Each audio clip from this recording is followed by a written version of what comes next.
যখন মুসা আলাইহিস সালাম তার উম্মতদেরকে নিয়ে ওই যে সাগর পাড়ি দেওয়ার জন্য সাগরের পাড়ে ফেরাউন তার বাহিনী নিয়ে চলে আসছে, একেবারে কাছে একদল অপর দলকে দেখতে পাইতেছে।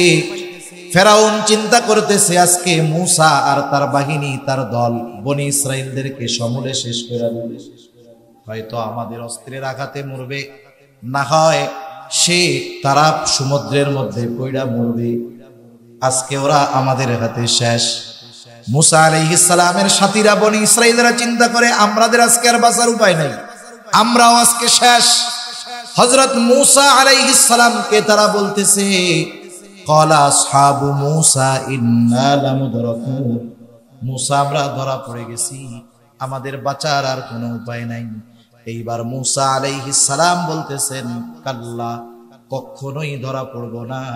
ধরা না পড়ার কারণ কি? ইন্না মাইয়া রব্বি, ওদের সাথে যা থাকে থাক, আমাদের সাথে আছে আমার রব। ওদের সাথে দুনিয়ার সব থাক, কিন্তু আমার সাথে কে আছে? রব আছে, আল্লাহ তাআলা আছে, সেজন্য চিন্তা নেই। আল্লাহ রাব্বুল আলামিন বলেন, হাবিব যারা পরীক্ষায় পাস বাশশিরিস সাবিরিন, আল্লাহ তাআলা বলতেছে আপনি ধৈর্যশীল যারা এদেরকে সুসংবাদ জানায় দেন। আর ধৈর্যশীল কারা? ওই দুই পদ্ধতি অবলম্বন করে আল্লাহ তাআলার কাছে বিপদে সাহায্য চায় যারা। আল্লাহ তাআলা বলেন ওই সবের মুমিনদেরকে আপনি সুসংবাদ জানায় দেন। কিসের সুসংবাদ? তাদেরকে আপনি জান্নাতের সুসংবাদ জানায় দেন। প্রত্যেকটা জিনিসের প্রাথমিক আলামত আছে। যেমন মনে করেন যার সাথে যার সম্পর্ক সবচাইতে বেশি, বিপদের সময় তার কথা আগে মনে পড়ে বেশি। আপনাদের এলাকায় তো কাদার রাস্তা কিছু আছে, কিছু কাঁচা রাস্তা আছে না? বৃষ্টির দিন যখন রাস্তা কাদা হয়ে যায়, কিছু মানুষ ওই রাস্তায় চলতে গিয়ে পড়ে যায় না? পড়ে যায়।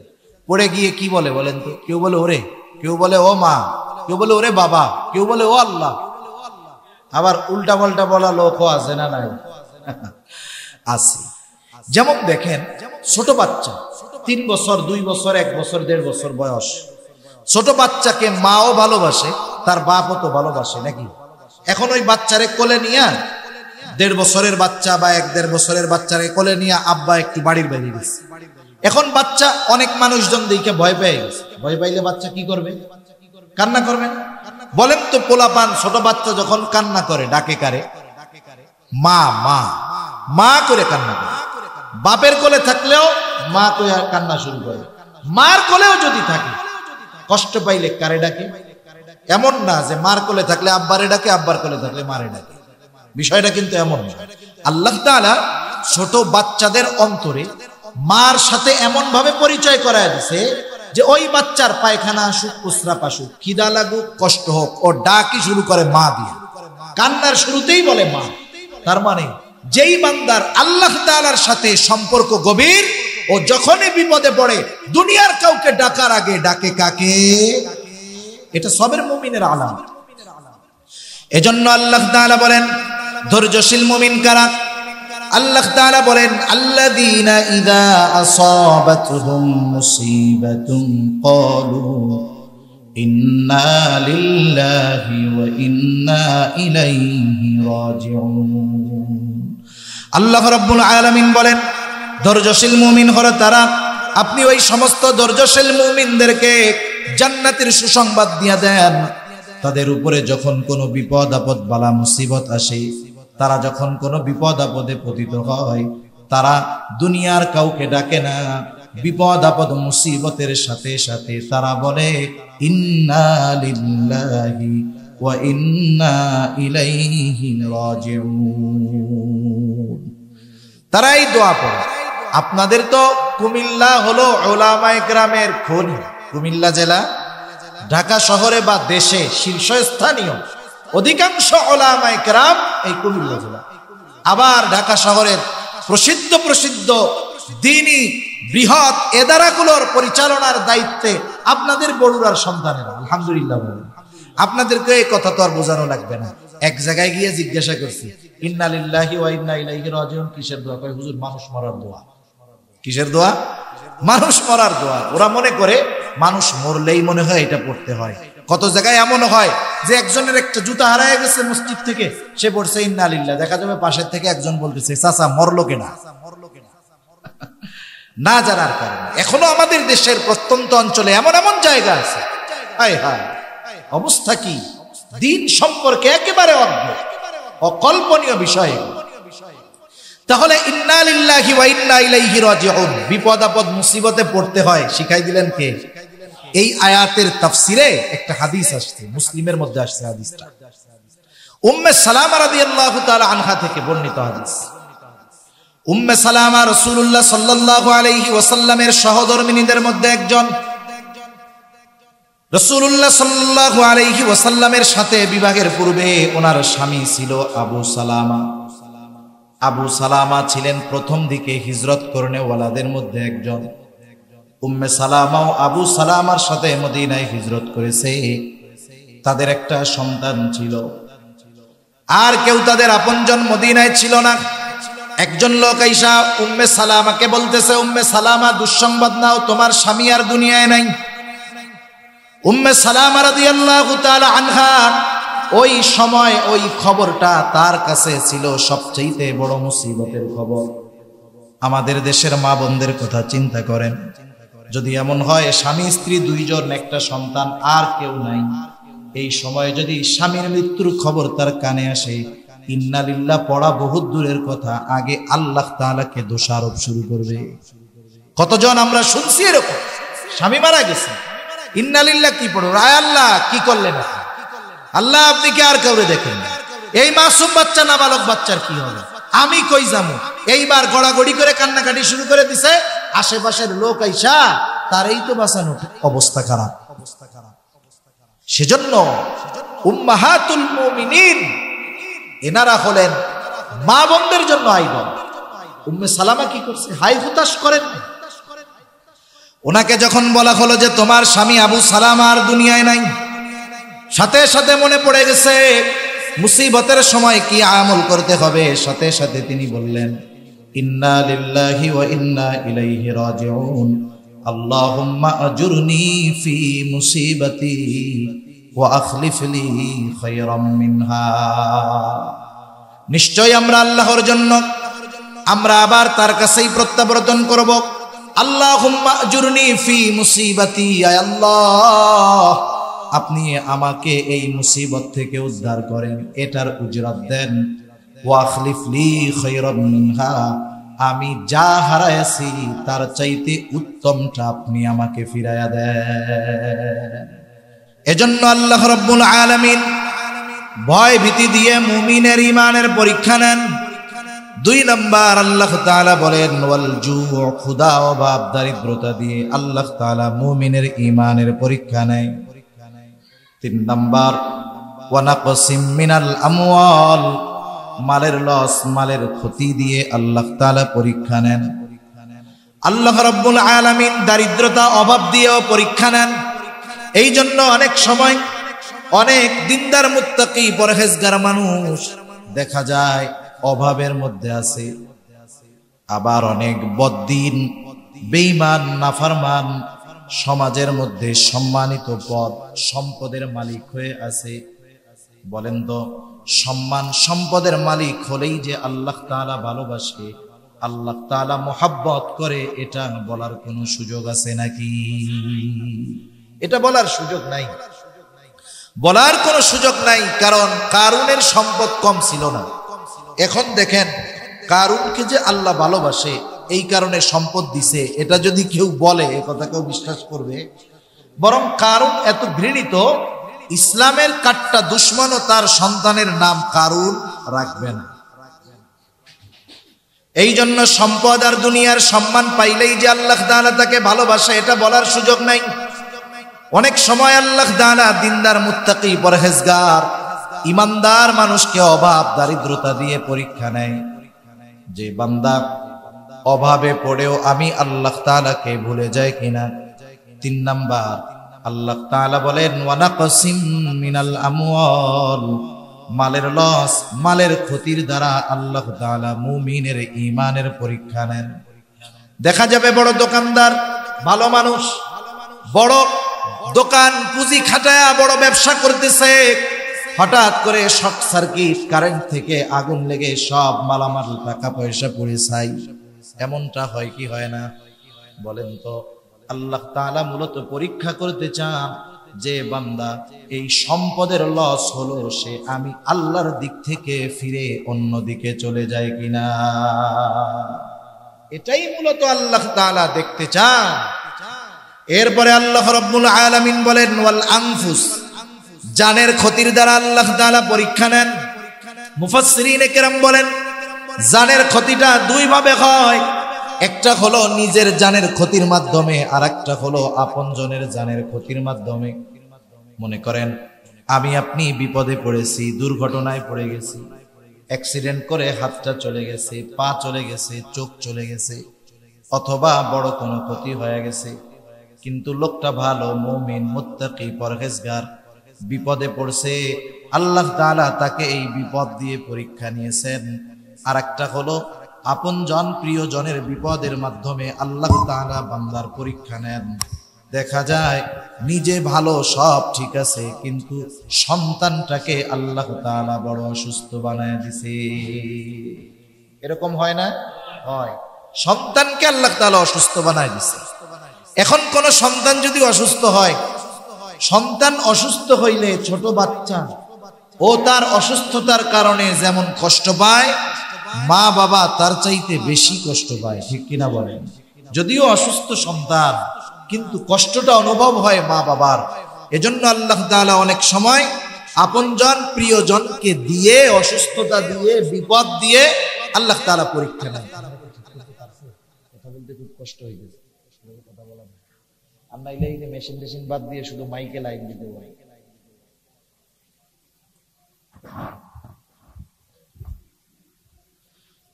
5 নম্বর আল্লাহ রাব্বুল আলামিন বলেন ওয়াস-সামারাত, ফল ফসলের ক্ষতির মাধ্যমে আল্লাহ রাব্বুল আলামিন মুমিনের ঈমানের পরীক্ষা নেয়। মনে করেন একজন মানুষ জমিনের মধ্যে পাকা ধান আসার সময় অনেক জমিনের মধ্যে দেখলাম আলহামদুলিল্লাহ ধান পেকে গেছে, বাম্পার ফলন হয়েছে, ফলনও ভালো হয়েছে। কৃষক মানুষ, আল্লাহর বান্দা, মুত্তাকি বান্দা, রাতের বেলায় চিন্তা করতেছে জমিনের মধ্যে যেই পরিমাণ ফসল হয়েছে, আশা করা যায় এইবারের ফসলটা দিয়া সব দেনা পাওনা শোধ হয়ে যাবে, একটা বছরের খরচও হয়ে যাবে। এই চিন্তা করতেছে আগামী দিন অথবা পরশু দিন 10 জন লোক নিয়ে জমিনের ধানগুলো কেটে ফেলবো, মাড়ায় ফেলবো। এই চিন্তা যখন উনি করতেছে, হঠাৎ করে দেখা গেল আকাশের মধ্যে মেঘের আওয়াজ, মেঘের ডাক, ঝড় শুরু হয়ে গেছে, বৃষ্টি শুরু হয়ে গেছে, শিলা বৃষ্টি, শিল পড়তেছে। আপনারা তো বুঝবেন, বলেন তো পাকা ধানের উপরে যদি শিলা বৃষ্টি পড়ে, ওই ধান তো বহুদূর, ওই ধানের যেই খড় সেটার অস্তিত্ব সহজে খুঁজে পাওয়া যায় না। হয় না এরকম? শিলা ধান পড়ছে, পাকা ধানের উপরে শিল পড়লে ওই ধানের অস্তিত্বই থাকে না। আল্লাহ রাব্বুল আলামিন এইভাবে পরীক্ষা নেন। মুরব্বিয়ানে কেরাম বলেন, উলামায়ে কেরাম বলেন, হয়তো কোন মুমিন এই 5 বিষয়ের পরীক্ষার সম্মুখীন হতে পারে। কমপক্ষে একটা বিষয়ের হওয়া লাগবেই, হতে পারে 2টা বিষয়ের, 3টা বিষয়ের, 4টা বিষয়ের, 5টা বিষয়ের। কিন্তু কোন ব্যক্তি যদি নিজেকে মুমিন দাবি করে, পরীক্ষা নেওয়া হবে না এমনটা নয়, বরং কমপক্ষে একটা বিষয়ের ব্যাপারে হলেও তাকে পরীক্ষা দেওয়া লাগবে। তাহলে এই পরীক্ষা অবশ্যম্ভাবী, সুনিশ্চিত পরীক্ষা দেওয়াই যে লাগবে, এই পরীক্ষা কোনো সন্দেহ নাই।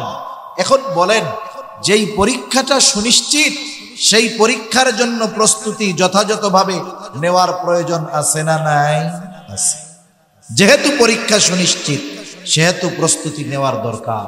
এখন কথা হলো, আল্লাহ তাআলা বান্দার পরীক্ষা নেন ঠিক, কিন্তু আল্লাহ তাআলা পরীক্ষা নেন ঠিক, কিন্তু চান না বান্দা পরীক্ষায় ফেল যাক। যেমন মাদ্রাসায় হোক, স্কুলে হোক, আর যে জায়গায় হোক না কেন, স্যার যখন, শিক্ষক যখন ছাত্রর পরীক্ষা নেয়, কোন শিক্ষক কি এটা চায় নাকি যে তার বিষয়ে তার ছাত্র ফেল যাক? এটা কি চায়? চায় না। বরং তিনি চান পরীক্ষা নেওয়া হবে, কিন্তু আমার ছাত্র পরীক্ষায় জানি পাশ করে, যদি ভালো রেজাল্ট করে গোল্ডেন A+ পায়, তাহলে ওই ছাত্রর শিক্ষক যে শিক্ষকদের মিটিং এর সময় বলে, দেখছেন ছাত্রদের কত ভালো মতো পড়াইছি, সবগুলাই গোল্ডেন A+ পাইছে, সবগুলাই মমতাজ হয়েছে, সবগুলাই 1 নাম্বার হয়ে গেছে। আরো নিজে আনন্দিত হয়, গর্বের সাথে অন্যদের কাছে বলে যে আমার ছাত্রগুলো সব ভালো, পড়াইছি ভালো মতো, পরীক্ষা নিয়েছি, সবাই গোল্ডেন A+ পাইছে। ঠিক কিনা বলেন? ওস্তাদ পরীক্ষাও নেন, আবার চান যে পরীক্ষায় পাশ করুক, চান না যে পরীক্ষায় ফেল যাক। কেন? ছাত্রর প্রতি ওস্তাদের ভালোবাসার কারণে। ঠিক কিনা বলেন তো? আল্লাহ তাআলা পরীক্ষা নেন ঠিক, আল্লাহ তাআলা কি চান তার বান্দা ফেল যাক?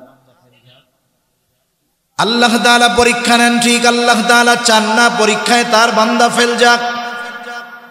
কারণ ছাত্রকে ওস্তাদ যত ভালোবাসে তার চাইতে অগণিত গুণ বেশি ভালো আল্লাহ তাআলা তার বান্দাদেরকে বাসে।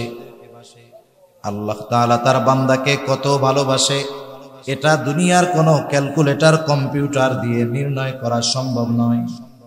হাদিসের মধ্যে আসছে রাসূলুল্লাহ সাল্লাল্লাহু আলাইহি ওয়াসাল্লাম বলেন, ইন্না লিল্লাহি মিআতু রাহমাহ আনজালা মিনহা রাহমাতান ওয়াহিদাতান বাইনাল জিন্নি ওয়াল ইনস। নবীজি সাল্লাল্লাহু আলাইহি ওয়াসাল্লাম বলেন, আল্লাহ তাআলার কাছে 100টা রহমত রয়েছে। আল্লাহ তাআলা ওই 100 রহমত থেকে একটা রহমত দুনিয়ার মধ্যে পাঠিয়েছেন। ওই একটা রহমত আল্লাহ তাআলা মানুষ এবং জিন জাতির মধ্যে বন্টন করে দিয়েছেন। শুধু তাই না, ওই রহমত থেকে আল্লাহ রাব্বুল আলামিন গোটা সৃষ্টিকুলের যত হিংস্র প্রাণী আছে, সামুদ্রিক প্রাণী, স্থলে অবস্থানকারী প্রাণী, সব প্রাণীর মধ্যে আল্লাহ রাব্বুল আলামিন ওই 1 ভাগ দয়া রহমতকে বন্টন করে দিয়েছে। এক কথায় পৃথিবীর শুরু থেকে নিয়ে শেষ পর্যন্ত যত মাখলুক এসেছে, আছে, আসবে, সবার মধ্যে আল্লাহ তাআলা ওই 1 ভাগ রহমত দয়াকে বন্টন করে দিবেন। সুবহান। ওই 1 ভাগের থেকে সব নবীরা একটা অংশ পেয়েছে। ওই 1 ভাগের থেকে আমার আপনার নবী মুহাম্মাদুর রাসূলুল্লাহ সাল্লাল্লাহু আলাইহি ওয়াসাল্লাম দয়া, মুহাব্বত, মায়া পেয়েছে। ওই 1 ভাগের অংশ থেকে হিংস্র প্রাণীটাও দয়া মায়া পেয়েছে। দেখবেন সাপ যতই হিংস্র হোক না কেন, বলেন তো সাপ তার বাচ্চাকে ভালোবাসে কি বাসে না? বাঘ সিংহ যত হিংস্র হোক না কেন, ওই হিংস্র বাঘ তার সন্তানকে ভালোবাসে কি বাসে না? আল্লাহ তাআলা হিংস্র প্রাণীদের অন্তরেও ওই 1 ভাগ থেকে দয়া, রহমত, মায়া ঢুকায়া দিয়েছেন। আমার আপনার নবীও একটা অংশ পেয়েছেন। এই দয়া, রহমত, মায়ার কারণে নবীজি দুনিয়ায় যতদিন ছিলেন সুযোগ পাইলেই উম্মতের কথা বলতেন। ওই কঠিন মুসিবত কিয়ামতের দিন যখন সকলে নিজের চিন্তায় বিভোর থাকবে, আল্লাহর নবী ওই সময়ও এই মোহাব্বতের কারণে উম্মতের চিন্তায় বিভোর থাকবে। রাসূল আকরাম সাল্লাল্লাহু আলাইহি ওয়াসাল্লাম কিয়ামতের ময়দানেও উম্মতের চিন্তায় তিনি বিভোর থাকবেন। নবীজি একবার দৌড়ায়া যাবেন হাউজে কাউসারের কাছে, একবার দৌড়ায়া যাবেন পুলসরাতের কাছে, আরেকবার দৌড়ায়া যাবেন জাহান্নামের কাছে, আরেকবার দৌড়ায়া চলে যাবেন মিজানের কাছে, যেন তার কোন উম্মত কোন জায়গায় গিয়ে বিপদে পড়ে না যায়। যখন উম্মতের জন্য সুপারিশের দরকার হবে, আবার আল্লাহ তাআলার কাছে গিয়ে ওই গুনাহগার উম্মতের জন্য রাসূলুল্লাহ সাল্লাল্লাহু আলাইহি ওয়াসাল্লাম সুপারিশ করবে। এই 1 ভাগের একটা অংশ নবী পেয়েছেন, তাই হলো উম্মতের প্রতি এত দয়া। নবীজি সাল্লাল্লাহু আলাইহি ওয়াসাল্লাম বলেন, আখরাল্লাহু লাহু 99 রাহমাহ। আল্লাহ রাব্বুল আলামিন তার কাছে বাকি 99টা রহমত সংরক্ষণ করে রাখছেন। কেন? নবীজি বলেন, ইয়াগফিরু বিহি ইবাদাহু ইয়াউমাল কিয়ামাহ। আল্লাহ রাব্বুল আলামিন কিয়ামতের দিন বাকি 99 ভাগ দয়া, রহমত দিয়ে তার গুনাহগার উম্মতগুলোকে আল্লাহ মাফ করে দিবে। তাহলে বান্দার প্রতি আল্লাহ তাআলার দয়া, মায়া কত বেশি বলেন তো? এটা হিসাব করা দুনিয়ার কোন মানুষের পক্ষে সম্ভব? বান্দার প্রতি আল্লাহ তাআলার এমন দয়া, ওই আল্লাহ পরীক্ষা নিবেন আর বান্দা পরীক্ষায় ফেল যাক, এটা আল্লাহ তাআলা চাইতে পারেন। বরং হাদিসের মধ্যে আসছে, কোন বান্দা যখন তাওবা করে গুনার পথ ছেড়ে, পাপের পথ ছেড়ে আল্লাহর দিকে ফিরে আসে, আল্লাহ সুবহানাহু ওয়া তাআলা কি পরিমাণ খুশি হন, নবীজি একটা হাদিসের উপমা দিয়ে বুঝাই দিয়েছেন। রাসূলুল্লাহ সাল্লাল্লাহু আলাইহি ওয়াসাল্লাম বলেন, রাসূলুল্লাহ সাল্লাল্লাহু আলাইহি ওয়াসাল্লাম বলেন, সাহাবাদের সামনে উপমা দিচ্ছেন নবী, যে একটা লোক তার সফরের সামানা সহ একটা উট নিয়ে সফরে রওনা হলো। মরুভূমির পথ চলতেছেন তিনি, দীর্ঘ পথ অতিক্রম করার পরে মরুভূমির মাঝে পৌঁছায়াছেন। ক্লান্ত পথিক বিশ্রামের জন্য গাছের ছায়ায় গাছের সাথে উটটাকে বাঁধছেন, বিশ্রাম করতেছে। ঘুম থেকে যখন উঠলেন, উঠা লোকটা দেখলো যে তার রসদ সহ, পানি সহ, সামানা সহ যেই উটটা ছিল সেটা ছুটে দূরে কোথাও চলে গেছে। মরুভূমির ভিতরে চতুর্দিকে তাকায় দেখে কোথাও এইটা দেখা যায় না।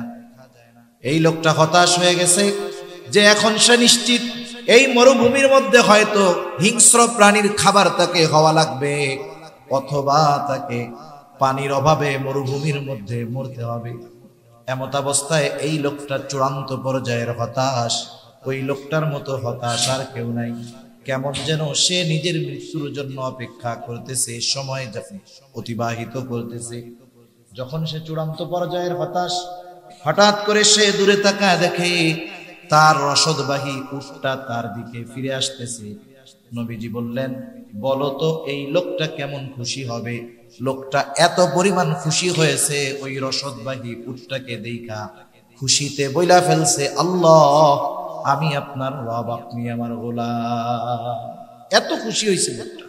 নবীজি বলেন, ওই লোকটা তার উটটা ফেরত পেয়ে যত খুশি হয়েছে, কোন বান্দা যদি তাওবা করে গুনার পথ থেকে ফিরে আসে, আল্লাহ তাআলা তার চাইতে বেশি খুশি হয়ে যায়। সুবহান।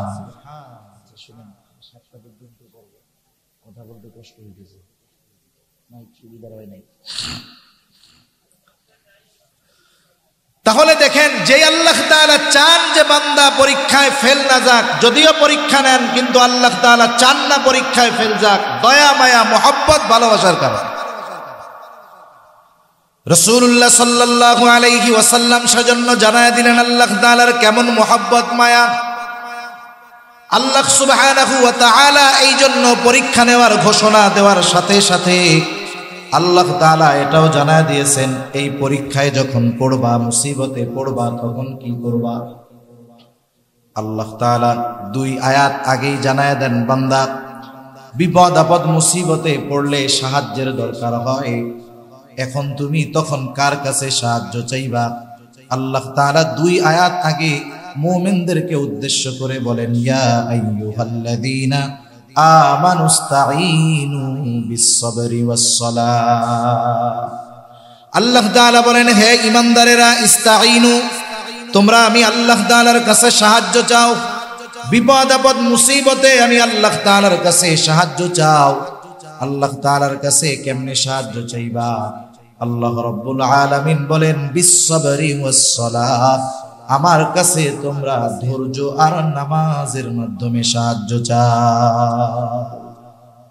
তাহলে আল্লাহ তাআলার কাছে বিপদ আপদ মুসিবতে সাহায্য চাওয়ার মাধ্যম হলো 2টা। কয়টা? 2টা। একটা হলো ধৈর্য আর একটা হলো নামাজ। আল্লাহ রাব্বুল আলামিনের সাথে আল্লাহ তাআলার কাছে সাহায্য চাওয়ার মাধ্যম 2টা, একটা হলো সবর আর একটা হলো সালাত। এখন সবর কাকে বলে? আসলে অনেক সময় আমরা জিনিসটা অনুধাবন করতে পারি না। মনে করি আমি সবর করব কেমনে, হাত কেটে গেছে, ঘরে বসে থাকবো, ডাক্তারের কাছে যাব না, ওষুধও খাবো না, যা হয় হবে, পয়সা গেলে পয়সা যাবে, ঘরে বসে থাকবো। অনেকে মনে করে এটা হলো সবর। আসলে সবর বিষয়টা এমন নয়।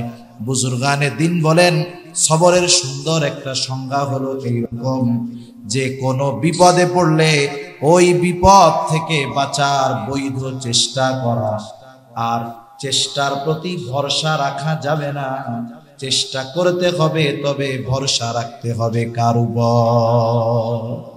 আল্লাহ তাআলার উপর ভরসা রাখতে হবে। যেমন একজন মানুষের জ্বর হয়েছে, জ্বর অসুস্থতা একটা মুসিবত, তাই না? এখন বলেন জ্বর হইলে আমরা কি খাই? স্বাভাবিক নাপা ওষুধ খাই। এখন কেউ যদি মনে করে যে এই নাপা ওষুধ জ্বর দূর করার ক্ষমতা রাখে, তাহলে সে সবরের উপরে থাকতে পারলো না। কারণ রাসূলুল্লাহ সাল্লাল্লাহু আলাইহি ওয়াসাল্লাম বলেন, তোমরা অসুস্থ হইলে চিকিৎসা গ্রহণ করো। এজন্য অসুস্থ হলে চিকিৎসা গ্রহণ করা রাসূলুল্লাহ সাল্লাল্লাহু আলাইহি ওয়াসাল্লামের সুন্নাহ। তবে ওষুধের উপরে ভরসা রাখা যাবে না। ভরসা কার উপরে হবে? জোরে বলেন না, কার উপরে? আল্লাহ তাআলা। অপারেটর আছে, আমি কি বলে দেই কেন কি করবে? একটু কি দাও, এই এদিকে তাকান, আমি বলে দিচ্ছি, একটু জিকির করি আমরা। লা ইলাহা।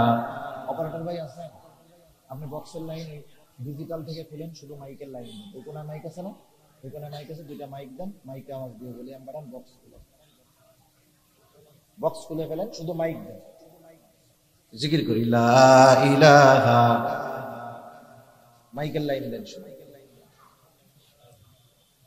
লা ইলাহা ইল্লাল্লাহ, লা ইলাহা ইল্লাল্লাহ। মাইকের আওয়াজটা আরেকটু বাড়ান, বক্স লাগবে না, বক্সের জন্য সমস্যা হইতেছে। লা ইলাহা ইল্লাল্লাহ মুহাম্মাদুর রাসূলুল্লাহ। পরিষ্কার আছে এবার? যে আওয়াজটা আমার কানে আসবে, ওই আওয়াজটা যদি পরিষ্কার না হয় তাহলে আমার কষ্ট হবে, যে বলবেন তার কষ্ট হবে। এখন আওয়াজ ক্লিয়ার, কোনো অসুবিধা নেই। আগের আমলে তো মাইকই ছিল, বক্স বুক ছিল না। বক্স বুকস দিয়া গান বাদ্য এইসব বাজানোর আসবাব হলো এটা। এটা দিয়ে কথা বলা স্বাভাবিকভাবে কষ্টকর। তা যাই হোক, বিপদ আপদ মুসিবতে সবর হলো ওই বিপদ থেকে বাঁচার বৈধ চেষ্টা করা। তবে ওই চেষ্টা প্রচেষ্টার উপরে ভরসা নয়, ভরসা কার উপরে? সবরের সংজ্ঞায় মুরব্বীরা বলেন, বিপদ থেকে বাঁচার চেষ্টা করবে ঠিক, কিন্তু চেষ্টার প্রতি, আসবাবের প্রতি, চিকিৎসার প্রতি ভরসা নয়, ভরসা হবে কার উপর? একটা উদাহরণ দিলে বুঝতে সহজ হবে। মনে করেন একটা হসপিটালে গভীর রাত, এক মুরব্বী নামাজ আদায় করতেছে নামাজের জায়গায়, পাশে আর একটা যুবক মানুষ, সেও নামাজ পড়তেছে। সালাম শেষ, দীর্ঘ দোয়া মোনাজাত রোনাজারি করে তার নামাজ শেষ করলো সে। মুরব্বী একটু অবাক হয়ে চিন্তা করে, আহারে, এই জামানায় যুবকরা সুযোগ পাইলেই মোবাইল টিপবে, ফেসবুক চালাবে, কিন্তু এই যুবক নামাজ পড়লো, দোয়া করলো।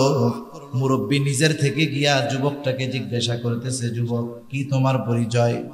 কথাবার্তার এক পর্যায়ে যুবকটা বলে, চাচা, আমার মা এই হসপিটালের অপারেশন থিয়েটারে আছে, তার অপারেশন চলতেছে। চাচা, আপনি একটু দোয়া কইরেন যাতে করে আল্লাহ তাআলা আমার মায়ের অপারেশনটা সাকসেসফুল কইরা দেয়। এরকম দোয়া অনেক সময় আপনাদের কাছেও চায়, আমাদের কাছেও চায়। বলে না যে এই অপারেশন চলতেছে আমার বাবার বা আমার বা অমুকের, একটু দোয়া করেন আল্লাহ তাআলা যেন অপারেশনটা সাকসেসফুল কইরা দেয়। একটু বুঝে থাকলে জবাব দিবেন। বলেন তো, অপারেশন থিয়েটারের মধ্যে অপারেশন আল্লাহ করেন না ডাক্তার করেন? কে করে? ডাক্তার করে।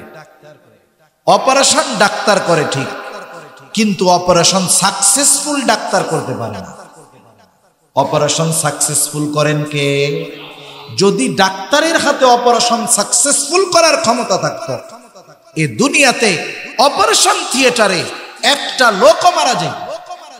আপনি খোঁজ নেন দেশের বৃহৎ বৃহৎ হসপিটালের মধ্যে, বাংলাদেশের বড় বড় হসপিটালে খোঁজ নেন, দেখবেন পেছনের দরজা দিয়ে দৈনিক অপারেশন থিয়েটারে শত শত মানুষ মরতেছে, আর পেছন দিক দিয়ে অ্যাম্বুলেন্সে বাড়ি পাঠিয়ে দিচ্ছে। তাহলে সবর হলো বিপদ আপদ মুসিবতে ওই বিপদ থেকে বাঁচার বৈধ চেষ্টা করা, তবে চেষ্টার উপরে ভরসা নয়। ভরসা কার উপরে? ভরসা আল্লাহ তাআলার উপর। তাহলে বিপদ থেকে আল্লাহ তাআলার কাছে সাহায্য চাওয়ার দুই মাধ্যম, একটা হলো ধৈর্য, দ্বিতীয়টা হলো নামাজ। এখন বলেন তো, আপনি যদি কারো কাছ থেকে বড় কিছু চান, তার সাথে আপনার সম্পর্ক ভালো দরকার আছে না নাই?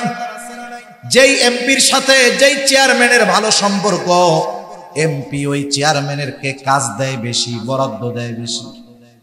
যেই বান্দার আল্লাহ তাআলার সাথে বেশি সম্পর্ক, ওই বান্দাও আল্লাহ তাআলার কাছ থেকে সাহায্য পায় বেশি। আর বান্দার সাথে আল্লাহ তাআলার সবচাইতে ঘনিষ্ঠ মুহূর্ত হয় নামাজের মাধ্যমে। সুবহানাল্লাহ। আর নামাজ তো এমন এক ইবাদত যার মাধ্যমে বান্দা আল্লাহ তাআলার সাথে কথোপকথনে লিপ্ত হয় এবং সে তার সমস্যার সমাধান আল্লাহ তাআলার কাছ থেকেই নিয়ে আসে। সুবহানাল্লাহ। সম্ভবত তারিখে দামেস্কের মধ্যে একটা ঘটনা আছে। হযরত ওমর রাদিয়াল্লাহু তাআলা আনহুর সময় মদিনায় একবার দুর্ভিক্ষ দেখা দিয়েছে। দুর্ভিক্ষ, বাজারে যেই ফসল আছে, খাবার আছে, এটা সাধারণ মানুষের ক্রয় সীমার বাইরে, সাধারণ মানুষ কিনতে পারতেছে না। মোটামুটি দুর্ভিক্ষ অল্প আয়ের মানুষের এখনই চলতেছে, ঠিক কিনা বলেন? এটা যদি আরো লাগামহীন হয়, নিয়ন্ত্রণহীন হয়ে যায়, দেখবেন এদেশে দুর্ভিক্ষ লাগতে বেশি দিন আর লাগবে না। তা বাজারে খাদ্যশস্যের অভাব, যা পাওয়া যায় দাম বেশি। হযরত ওমর রাদিয়াল্লাহু তাআলা আনহু চিন্তিত হয়ে গেলেন, কি করে বাজারের খাদ্য অভাব দূর করা যায়। আমাদের দেশেও দেখবেন যখন পেঁয়াজের কেজি 250 টাকা হয়ে যায়, 200 টাকা, 300 টাকা হয়ে যায়, যখন ঘোষণা আসে আগামী সপ্তাহে তুরস্ক থেকে, পাকিস্তান থেকে, অমুক দেশ থেকে পেঁয়াজ আসবে, বলেন তো এই ঘোষণা আসার পর পেঁয়াজের দাম কমে না বাড়ে? আমদানি করলে বাজারের চাহিদা পূরণ হয়। হযরত ওমর রাদিয়াল্লাহু তাআলা আনহু তিনিও চিন্তা করলেন বাহির থেকে কিছু খাদ্যশস্য আমদানি করবেন। এশার নামাজের পর সাহাবায়ে কেরামকে নিয়ে তিনি বৈশা গেছেন, মিটিং করতেছেন কি করা যায়। দীর্ঘ রাত অবধি আলোচনার পরে সমাধান হলো, আগামী দিন ফজরের পর একদল চলে যাবে সিরিয়া, একদল ইয়েমেন, একদল মিশর, এক কথায় চতুর্দিকে ছড়ায় ছিটায় পড়বে। ওই সমস্ত এলাকা থেকে খাদ্যশস্য ক্রয় করে আমদানি করে বাজারের অভাব দূর করা হবে। গভীর রাত হয়ে গেল। খলিফাতুল মুসলিমিন হযরত ওমর রাদিয়াল্লাহু তাআলা আন সকলকে বাড়ি পাঠিয়ে দিলেন। ফজরের পরে কাফেলা বিদায় দেওয়া হবে, নিজেও নিজের বাসায় চলে আসলেন। কিন্তু চিন্তায় চোখের মধ্যে ঘুম আসে না, পায়চারি করতেছে। সুবহে সাদিকের পূর্ব মুহূর্তে হযরত ওমর রাদিয়াল্লাহু তাআলা আন বিছানার মধ্যে গাটা এলায়া দিলেন। ক্লান্ত দেহ, এইবার চোখের মধ্যে ঝিমুনি ঝিমুনি, ঘুম ঘুম ভাব, তন্দ্রাচ্ছন্নতা ওনাকে পেয়ে বসলো। অনেক সময় দেখবেন আমরা গাড়িতে সফর করতেছি অথবা চেয়ারে বসে আছি, ছোট্ট একটা ঝিমুনি আসে না, 10-15 সেকেন্ডের ঝিমুনি, কিন্তু এই 10-15 সেকেন্ডের মধ্যে এমন স্বপ্ন দেখছি, কি দেখছি, ছোট থেকে বড় হইছি, বড় হইয়া রাজা হইছি, বাদশা হইছি, যুদ্ধ করতেছি। 15 সেকেন্ডে সব দেখা সারা হয় কি হয় না? হযরত ওমর রাদিয়াল্লাহু তাআলা আনহুর তন্দ্রাচ্ছন্ন ভাব, কেমন জানি পরিপূর্ণ ঘুমও নয়, ঘুম ঘুম ঘুম ঘুম ভাব। এর মধ্যে হঠাৎ তিনি দেখতেছেন মুহাম্মাদুর রাসূলুল্লাহ সাল্লাল্লাহু আলাইহি ওয়াসাল্লাম হযরত ওমর রাদিয়াল্লাহু তাআলা আনহুর সামনে। কিন্তু নবীজির চেহারা মোবারক মলিন। ওমর রাদিয়াল্লাহু তাআলা আনহু চাই, নবীজি সাল্লাল্লাহু আলাইহি ওয়াসাল্লাম বললেন, ওমর, দুর্ভিক্ষ দেখা দিয়েছে, বিপর্যয় আসছে, মুসিবত আসছে, তুমি এই দুর্যোগ দূর করার জন্য চেষ্টা করতেছো। দেখবেন আমাদের দেশেও একটা কমিটি আছে, দুর্যোগ মোকাবেলা কমিটি। শুনছেন না? শুনেন নাই? দুর্যোগ মোকাবেলা কমিটি যে আছে, হায় হায়, দুর্যোগ দেয় কে? আল্লাহ তাআলা দেয়। এই দুর্যোগ দুনিয়ার মানুষ তার শক্তি, তার মেধা, তার প্রযুক্তি দিয়ে ঠেকাইতে পারে? কোনদিন সম্ভব? এই জন্য এই যে কথাটা বলছে, এটাই তো শরীয়তের সাথে সাংঘর্ষিক কথা। দুর্যোগ মোকাবেলা করার ক্ষমতা কারো নাই। যেই দুর্যোগ আল্লাহ তাআলা দেন, ওই দুর্যোগ প্রতিহত করা, মোকাবেলা করার ক্ষমতা কারো।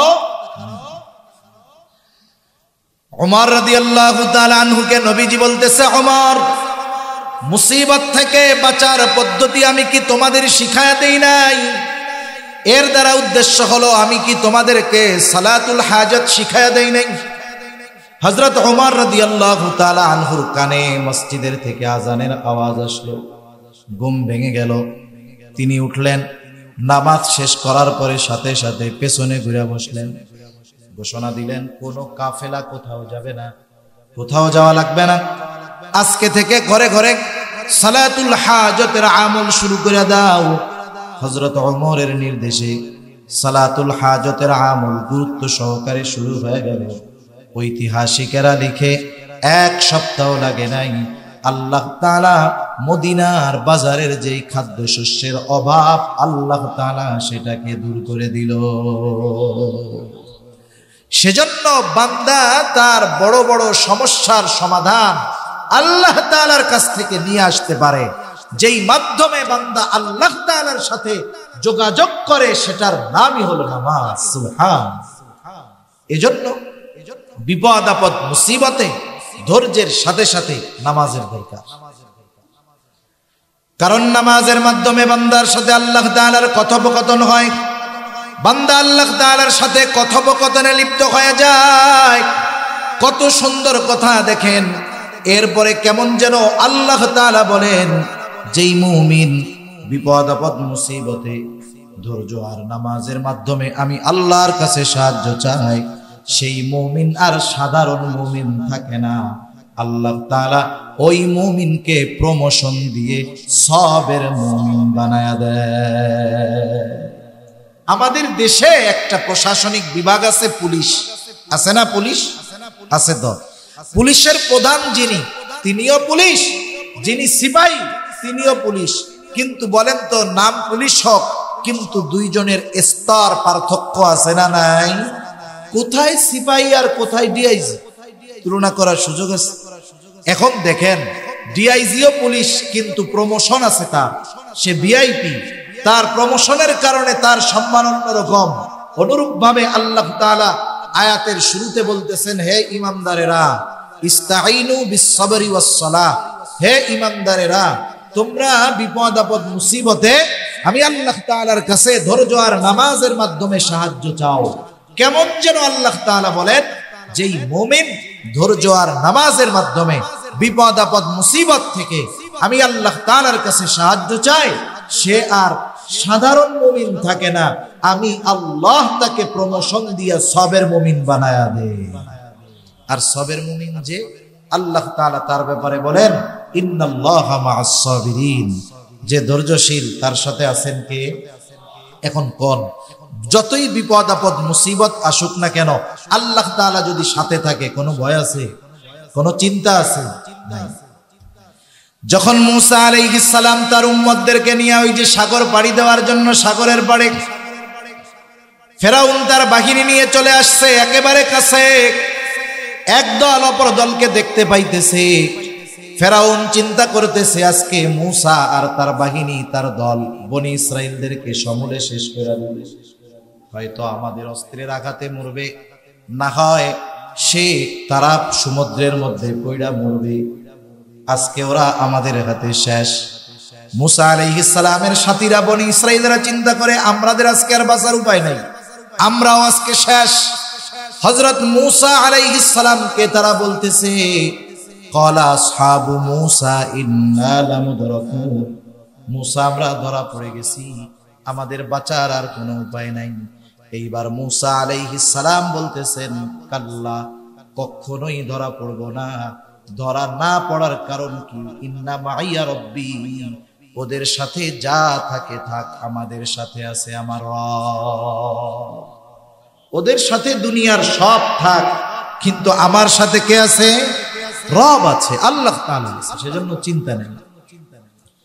রাসূলুল্লাহ সাল্লাল্লাহু আলাইহি ওয়াসাল্লাম যখন হিজরতের সফর শুরু হলো, মদিনা হলো উত্তর দিকে, রাসূলুল্লাহ সাল্লাল্লাহু আলাইহি ওয়াসাল্লাম মক্কা থেকে বের হয়ে রওনা দিলেন দক্ষিণ দিকে। এটা একটা কৌশল, কারণ স্বাভাবিক মদিনায় হিজরতের ব্যাপারে গুঞ্জন চলতেছিল। এর আগেও কিছু সাহাবী মদিনায় হিজরত করছে, তার মানে কাফেররা নবীজিকে যদি তালাশ করতে যায় উত্তর দিকে যাবে স্বাভাবিক, কিন্তু নবীজি গেলেন দক্ষিণ দিকে। সাওর পর্বতের গুহায় আত্মগোপন করলেন সাওর পর্বতের গুহায়। কাফেররা পদচিহ্ন দেখে একটা সময় একেবারে গর্তের গোড়ায় চলে আসলো। অবস্থা কেমন? আবু বকর সিদ্দিক রাদিয়াল্লাহু তাআলা আনহু বলেন, কাফেরদের সব কথা আমি শুনতেছিলাম, কে কথা বলে তাকে চিনতেছিলাম। আমাদেরকে পাওয়ার জন্য বেশি দূরে যাওয়া লাগবে না, ওরা যদি শুধু ওদের পায়ের দিকে তাকায় আমাকে আর নবীজিকে তারা দেখে ফেলবে। এত কাছে চলে আসছে। এই অবস্থায় আবু বকর সিদ্দিক রাদিয়াল্লাহু তাআলা আনহু প্রচন্ড রকমের চিন্তিত, ভীত হয়ে গেছে। আবু বকর নিজের জন্য চিন্তিত নয়, কারণ আবু বকর তো জিলাপি খাওয়া আশিকে রাসূল না।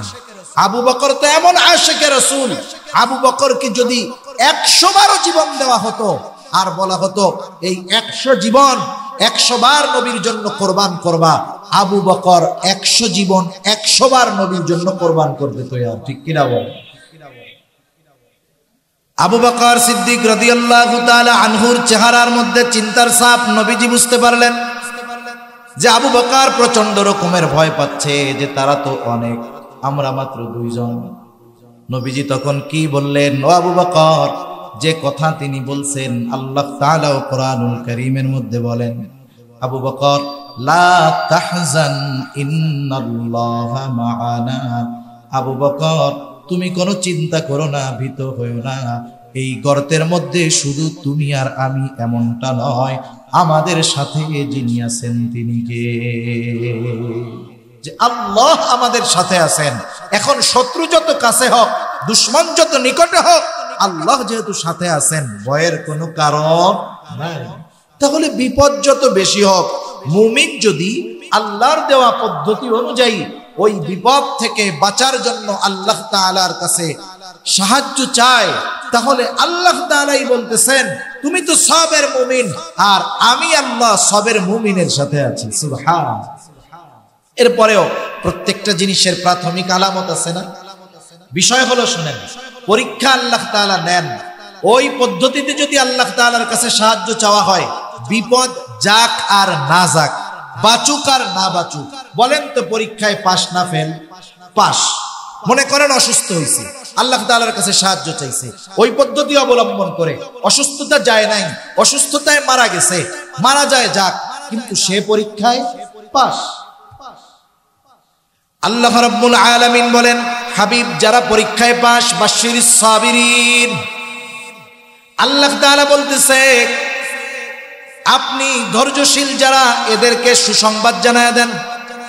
আর ধৈর্যশীল কারা? ওই 2 পদ্ধতি অবলম্বন করে আল্লাহ তাআলার কাছে বিপদে সাহায্য চায় যারা, আল্লাহ তাআলা বলেন ওই সবের মুমিনদেরকে আপনি সুসংবাদ জানায় দেন। কিসের সুসংবাদ? তাদেরকে আপনি জান্নাতের সুসংবাদ জানায় দেন। প্রত্যেকটা জিনিসের প্রাথমিক আলামত আছে। যেমন মনে করেন, যার সাথে যার সম্পর্ক সবচাইতে বেশি, বিপদের সময় তার কথা আগে মনে পড়ে বেশি। আপনাদের এলাকায় তো কাদার রাস্তা কিছু আছে, কিছু কাঁচা রাস্তা আছে না? বৃষ্টির দিন যখন রাস্তা কাদা হয়ে যায়, কিছু মানুষ ওই রাস্তায় চলতে গিয়ে পড়ে যায় না? পড়ে যায়। পড়ে গিয়ে কি বলে বলেন তো? কেউ বলে ওরে, কেউ বলে ও মা, কেউ বলে ওরে বাবা, কেউ বলে ও আল্লাহ। আবার উল্টা পাল্টা বলা লোকও আছে না? নাই, আছে। যেমন দেখেন, ছোট বাচ্চা 3 বছর, 2 বছর, 1 বছর, 1.5 বছর বয়স, ছোট বাচ্চাকে মাও ভালোবাসে, তার বাপও তো ভালোবাসে নাকি? এখন ওই বাচ্চারে কোলে নিয়ে, 1.5 বছরের বাচ্চা বা 1-1.5 বছরের বাচ্চারে কোলে নিয়ে আব্বা একটু বাড়ির বাইরে গেছে। এখন বাচ্চা অনেক মানুষজন দেখে ভয় পেয়ে গেছে। ভয় পাইলে বাচ্চা কি করবে? কান্না করবে না? বলেন তো পোলাপান ছোট বাচ্চা যখন কান্না করে ডাকে কারে? মা মা মা করে কান্না করে। বাপের কোলে থাকলেও মা কইয়া কান্না শুরু করে, মার কোলেও যদি থাকে কষ্ট পাইলে কারে ডাকে? এমন না যে মার কোলে থাকলে আব্বারে ডাকে, আব্বার কোলে থাকলে মারে ডাকে। বিষয়টা কিন্তু এমন না। আল্লাহ তাআলা ছোট বাচ্চাদের অন্তরে মার সাথে এমন ভাবে পরিচয় করায় দিছে যে ওই বাচ্চার পায়খানা আসুক, প্রস্রাব আসুক, খিদা লাগুক, কষ্ট হোক, ও ডাকি শুরু করে মা দিয়ে। কান্নার শুরুতেই বলে মা। তার মানে যেই বান্দার আল্লাহ তাআলার সাথে সম্পর্ক গভীর, ও যখনই বিপদে পড়ে দুনিয়ার কাউকে ডাকার আগে ডাকে কাকে? এটা সবের মুমিনের আলামত। এজন্য আল্লাহ তাআলা বলেন ধৈর্যশীল মুমিন কারা? আল্লাহ তাআলা বলেন আল্লাযীনা ইযা আসাবাতুহুম মুসিবাতুন ক্বালু ইন্না লিল্লাহি ওয়া ইন্না ইলাইহি রাজিউন। আল্লাহ রাব্বুল আলামিন বলেন ধৈর্যশীল মুমিন হলো তারা, আপনি ওই সমস্ত ধৈর্যশীল মুমিনদেরকে জান্নাতের সুসংবাদ দিয়ে দেন। তাদের উপরে যখন কোনো বিপদ আপদ বালা মুসিবত আসে, তারা যখন কোনো বিপদ আপদে পতিত হয়, তারা দুনিয়ার কাউকে ডাকে না, বিপদ আপদ মুসিবতের সাথে সাথে তারা বলে ইন্না লিল্লাহি ওয়া ইন্না ইলাইহি রাজিউন। তারাই দোয়া পড়ে। আপনাদের তো কুমিল্লা হলো উলামায়ে কেরামের খনি।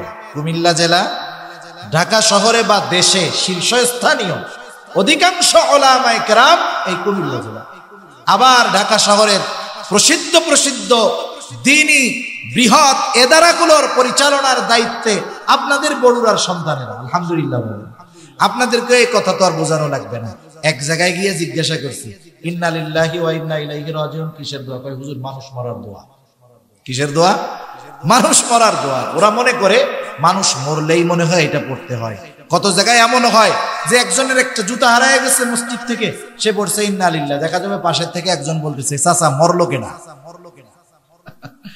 না জানার কারণে। এখনো আমাদের দেশের প্রত্যন্ত অঞ্চলে এমন এমন জায়গা আছে, হায় হায় অবস্থা কি, দিন সম্পর্কে একেবারে অজ্ঞ, অকল্পনীয় বিষয়।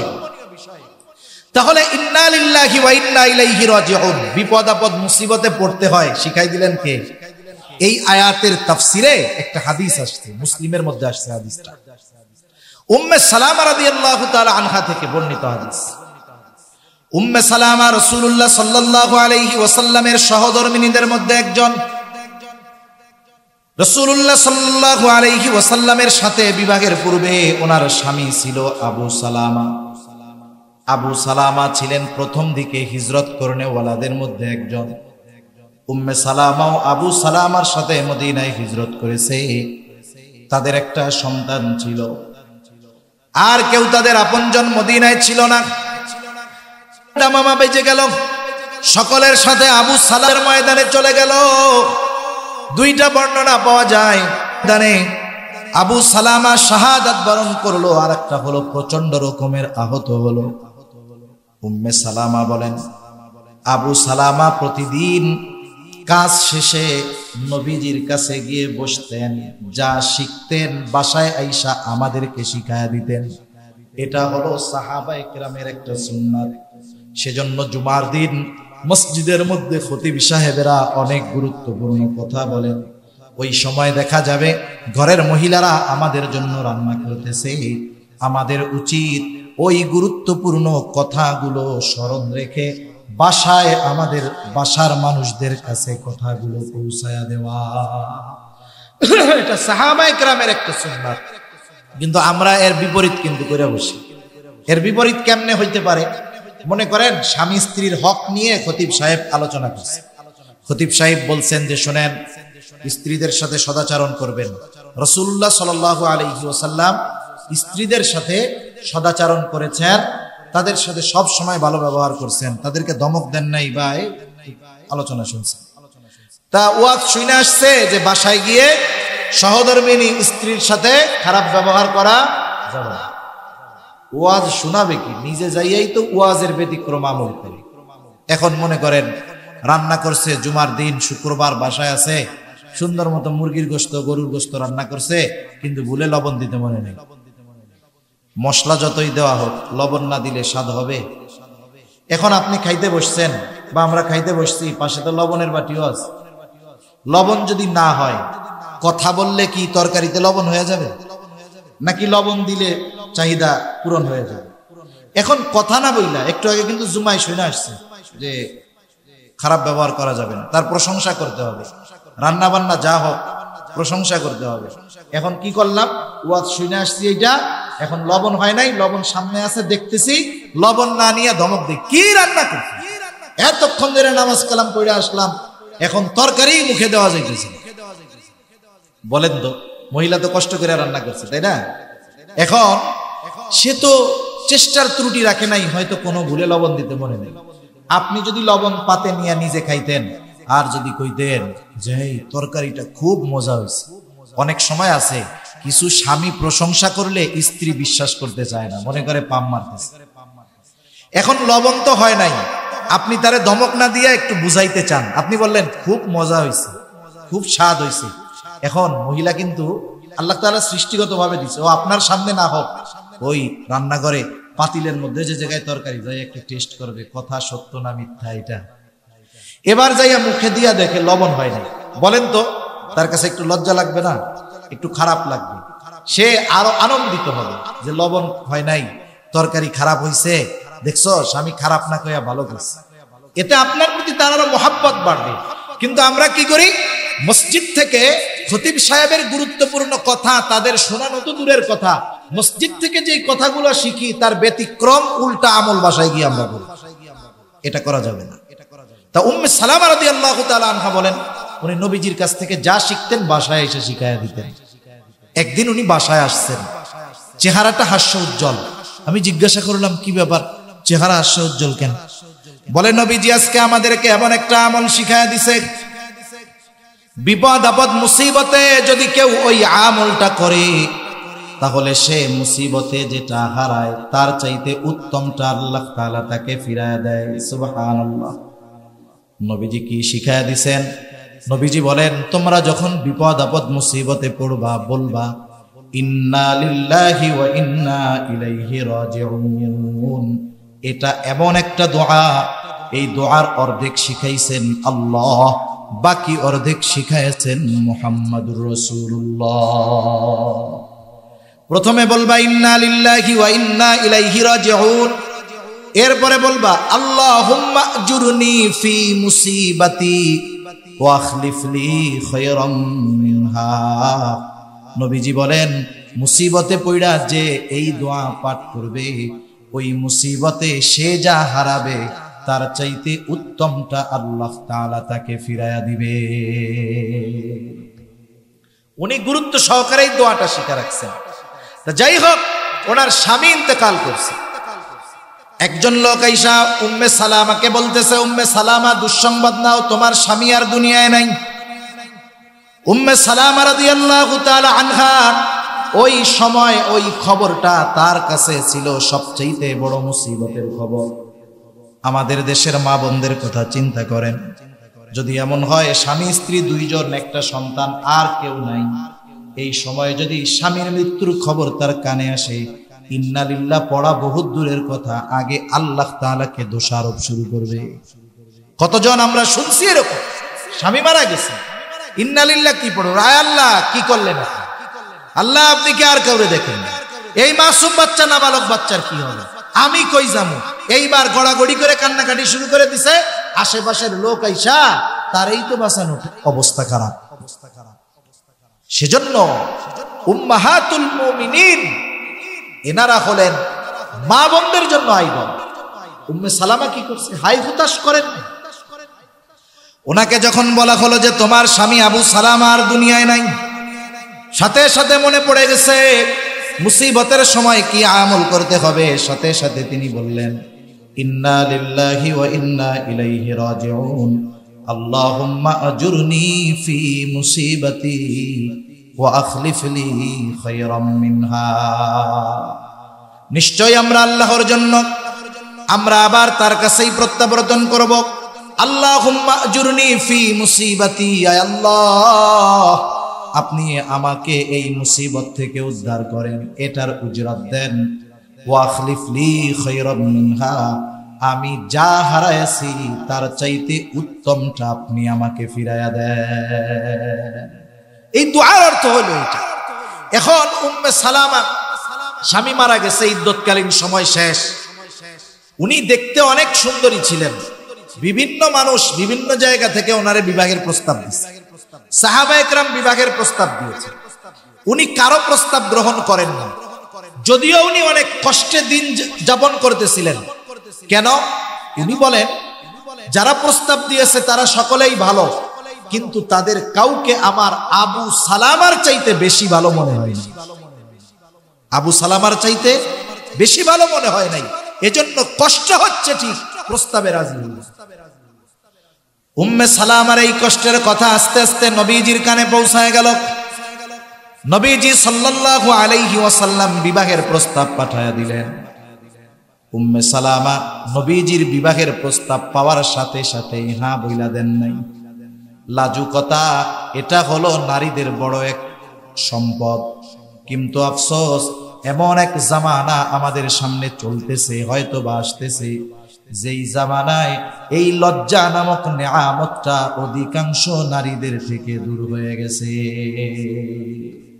যার কারণে রাস্তাঘাট, মার্কেট, দোকানপাট সব জায়গায় নারীদের পদাচারণা বেশি, ঠিক না? মাঝে মধ্যে রোজার সময় খবরে কি আসে জানেন? লেখে, হাই রে, পুরুষেরাও এখন মার্কেটে। কেন লেখছে? মহিলা এত পরিমাণ মার্কেটে যায় যে পুরুষ তো যায় না, এই জন্য কয়েকজন পুরুষ মার্কেটে গেছে, তাদের দিয়ে শিরোনাম বানাইছে যে পুরুষরাও এখন মার্কেটে। তাহলে চিন্তা করেন অবস্থাটা কোথায়। উম্মে সালামা রাদিয়াল্লাহু তাআলা আনহা সাথে সাথে হা বলেন। তিনি ওই যিনি প্রস্তাব নিয়ে আসতে তাকে বলতেছে, আমার তো কিছু কথা আছে। কি কথা? এক নাম্বার কথা, আমার বড় রাগ অথবা লজ্জা, হয়তো আমার এই রাগ অথবা লজ্জাটা নবীজির জন্য কষ্টের কারণ হয়ে যেতে পারে। 2 নাম্বার, বয়স তো কম হয় নাই। 3 নাম্বার, আমার একটা সন্তান আছে। নবীজির কাছে গিয়ে যখন বলা হলো, নবীজি বললেন আল্লাহ তাআলা তার রাগ অথবা ওই লজ্জাটাকে স্বাভাবিক করে দিবে। বয়স তো আমারও কম হয় নাই, এরপরে তার সন্তান নিয়ে কোনো চিন্তা নাই, তার সন্তান তো কেমন যেন আমারও সন্তান। এইবার উম্মে সালামার সাথে, নবীজির সাথে উম্মে সালামার বিবাহ হয়ে গেল। উম্মে সালামা রাদিয়াল্লাহু তাআলা আনহা বলেন, আমার স্বামী আবু সালামার মৃত্যুটা ছিল আমার জন্য সবচাইতে বড় মুসিবত। আমি আল্লাহ তাআলার নবীজির শিখায়া দেওয়া ওই দোয়াটার উপরে আমল করেছিলাম। আমার দৃঢ় বিশ্বাস ছিল আমি আমার স্বামী আবু সালামাকে হারাইলাম ঠিক, কিন্তু আল্লাহ তাআলা এর চাইতে উত্তম কিছু আমাকে ফিরায় দিবেন।